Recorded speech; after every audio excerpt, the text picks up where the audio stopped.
chief guest.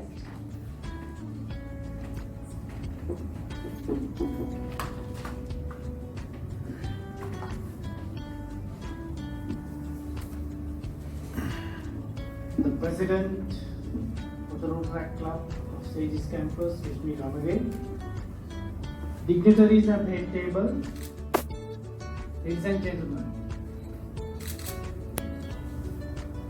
with a short notice, with a brief chat with the chief guest this evening, Rotarian Harold Sandrasagar, I was able to compile a small description and introduction of our chief guest. He has commenced his primary education at one of the prime educational institutions in Colombo, instituted in the 1830s, St. Benedict's College, and he has completed his secondary education at St. Joseph's College. And again, another prime institution which opened doors for free education in Sri Lanka. 100 years before CWW Kannangura came up with the free education concept. So he is a Benedictine and a Josephine. He completed his master's degree at the University of Texas, USA, and Mr. Zaid and my friends will be very much happy to hear that he has done his degree on archival science.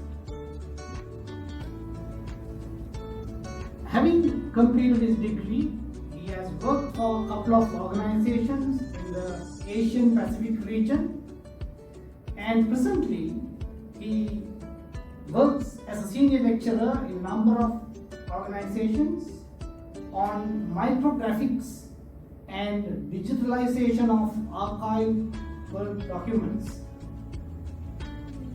And also, he is a consultant, a senior consultant of the National Archives and the libraries, not only in Sri Lanka, all over the world. Also, he has published a number of research papers on preservation of historical documents.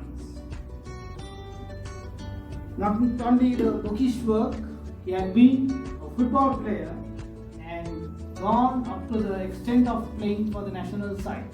So ladies and gentlemen, put your hands together and please welcome our chief guest, Rotarian Harold Sandrasagar.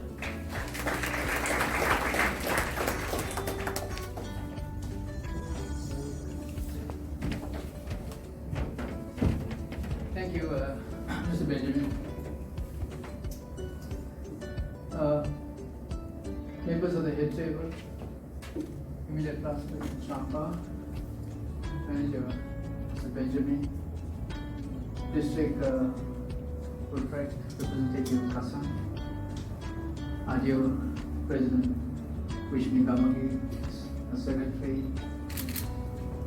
Mr. Ali Zahid of Bakers Foundation, Rotaractors, Rotarians, ladies and gentlemen. I admire Vishmi and a strong board today. I felt the power behind me, dynamic people.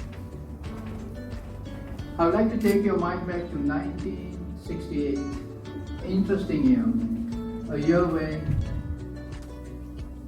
the Berlin Wall was in place, East-West Berlin, when the Cold War was in place between Russia and the United States, when the United States tried to send a manned spacecraft to orbit to circle the moon. It was 1968. Interestingly, it was the same year in 1968 that a Rotary Club in North Carolina chartered the Rotaract Club.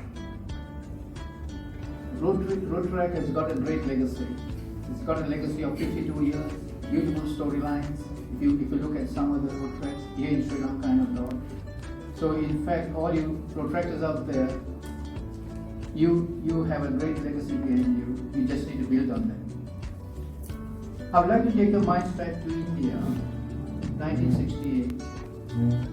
And I'm going to bring your minds back to a young lady by the name of Geeta, who was a medical student and who came from an area of the city of Bangalore in India. Geeta was an interesting girl. She had the desire to join Rotaract. And interestingly, she became the first charter president secretary in Bangalore, India. Of course, she pursued her career. She had some interest in time with Rotaract, meetings, fellowships, failures sometimes, discussions, a little bit of partying. And this was the very fiber of Geeta. Jayaram. Interestingly, Geeta had to leave for the United States in 1979. And what happened there is interesting. She didn't have Rotaract. She longed for this moment so much that she found a gap in her life. But as she pursued a degree in medicine, she ended up being an associate professor in psychiatry and mental health. And this is the beauty of Geeta. She in fact married the charter president in Bangalore. Now interestingly, Geeta rose up to be an associate professor, like I mentioned, in psychiatry, and she joined Rotary. But her heart lies with Rotaract. It was that Rotaract that stirred the very thoughts and actions in Geeta. Now I did not have the time or the energy or the opportunity to join Rotaract. I wish I did, because if I did, I would have been a better Rotarian, honestly. So you guys got a great opportunity out there. You got good people like Kasun and good resource people, Mr. Benjamin, and I think you could make the best of it.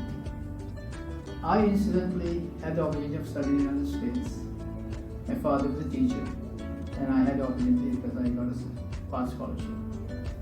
And interestingly, when I went there one time and waiting for a place to find for me to stay, I was given the name of a gentleman by the name of Robert W. Petty. So I called him and said, "Can I get some place to stay?" And he said, "Well, come see." So I made an appointment, went and seen, and he took me down to the basement. And he said, "This is it, do you like it?" Believe me, I was speechless. This basement had a sitting room, a dining room, a good restroom, that's a toilet, a good bedroom, a storeroom, and it had crystal vases with chocolate beans in it. I was so scared even to touch it. And I was speechless. He said, "Do you like it?" I said, "Well, I like it, but I cannot afford it. I can pay you $140 or $50 a month, and that's the money I earn working on campus, washing dishes, ironing clothes, cleaning, whatever I could do to raise money as a student." And one day, I noticed that he keeps going on every occasionally out, Robert W. Petty. But he told me, "Don't call me Robert, call me Bob." So I called him Bob. And he came and sat down with me one day and he said, "You know where I go? I go every week and I go for a Rotary meeting.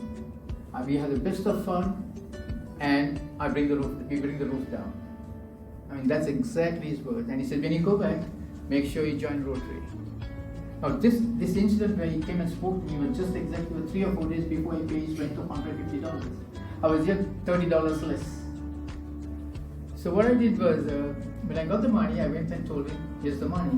And he said, "I don't need it, keep it." I said, No, you need to take it." And so he said he doesn't want it.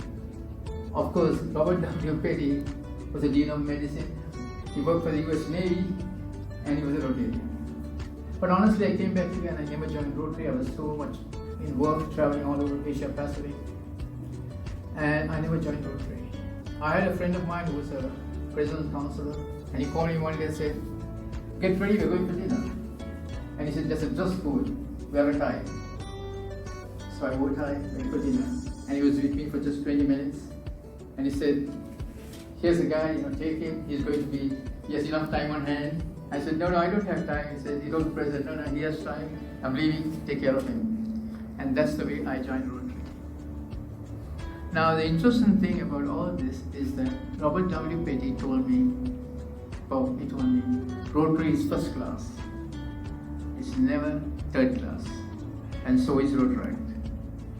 Now, I notice everybody here today, some of them are smiling, some of them are pretty serious. Honestly, I got to give my honest opinion. You have to be cheerful. You have to have that smile in Rotaract. It opens doors. It opens opportunities. And I'm going to tell you a story very quickly what a smile and happiness is what about. I was flying one time to Australia, where our regional office was, and I stayed there for about a week and was flying out to the United States, Los Angeles. And when I got to the airport, I found that my flight was delayed by 10 hours. I didn't know about it. And they said there's a technical problem, you could stay in a hotel. And so I said, no, I want to stay at the airport. I don't mind spending 10 hours, I don't want to go back. So I stayed at the airport, and believe me, that was the most serious mistake I ever made, because I found myself to be bored after 3 hours.